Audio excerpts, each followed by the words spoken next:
For the first time, we have 4 generations coming together in the workforce. Your Gen Y employees are going to be the most challenging. They thrive on cooperation, and you need managers that know how to guide them to success. Your Gen Y employees need instructions on how to grow and communicate in the work environment. We can bridge the communication gap between the different generations. You can lead them to the leadership roles that they are capable of, and together, we can improve your future, your team of today, your leaders of tomorrow. My name is Jabez LeBret, and this is the Social Network Generation. Going so far. Not you. I was telling them no. They're being bad audience participants. Anybody here guilty of actually setting their alarm clock early to hit the snooze button? I know I am definitely guilty of that. I have went ahead and gone all the way to set it 10 minutes early just so I can hit the snooze button one more time. And the question becomes, why do I not feel excited enough about where I'm going so that when that alarm goes off and I wake up, I want to hop right out of bed? Not necessarily a plan. Goal setting doesn't create the steps 1, 2, 3, 4 through 15 to get there. What it does is it helps you have a line of sight to see where exactly it is that you're supposed to be heading. And as you move along that path side to side, you end up rechecking your compass as you go along to say, am I still on track? Am I still heading in the direction I want to go? And that's what goal setting creates for you. And the second thing that goal setting is going to create for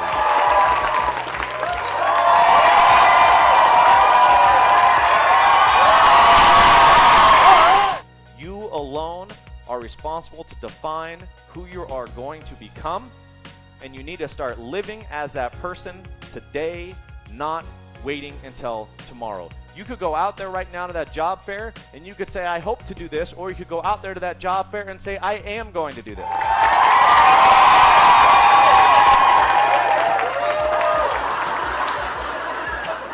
I am a motivational and inspirational keynote speaker that does professional development. I work for Lockheed Martin. Just listened to a wonderful presentation. Lots of good things that I think I can use at work.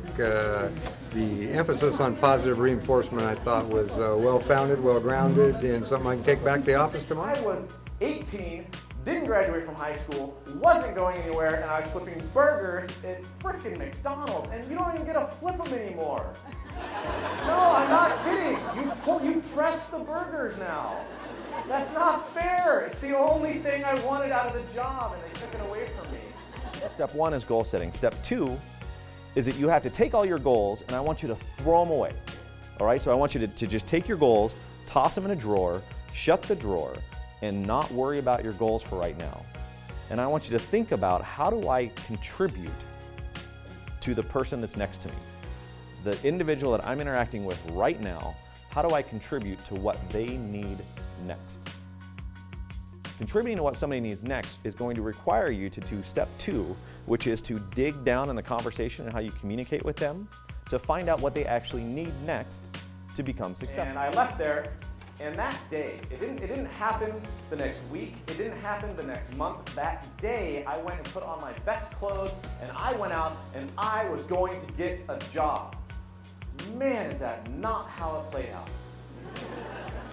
I went around looking for work and door after door. My name is Nate Higgins. I work for CH2M Hill, and what I really like is Jabez just really broke down the different generations and the different ways each generation communicates. And what I thought was just so powerful about that is I saw the shortcomings in myself and the things that I need to do to better perform and create a greater return on investment for my employer.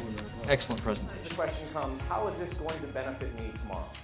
What am I really going to do with this? And in a business sense, which is why we're all here today, how is this going to affect my business?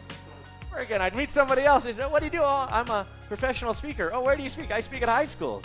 Oh, which ones have you spoken to? I haven't spoken to one yet. But if you know one, you let me know. And I would love to get in touch with them. And what was I doing? I was visualizing and living as I wanted to be.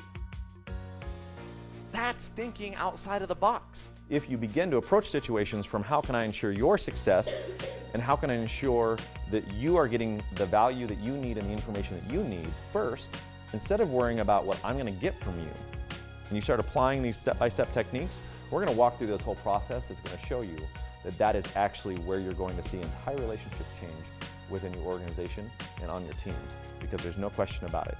you start contributing to everyone around you, you in turn will rise faster. It is intense to realize, and I'm taking a Snickers for this, it is intense to realize that at one point you have to let go and believe that you have stated things clearly enough that the person will understand on their own and be able to come to terms enough to do their job.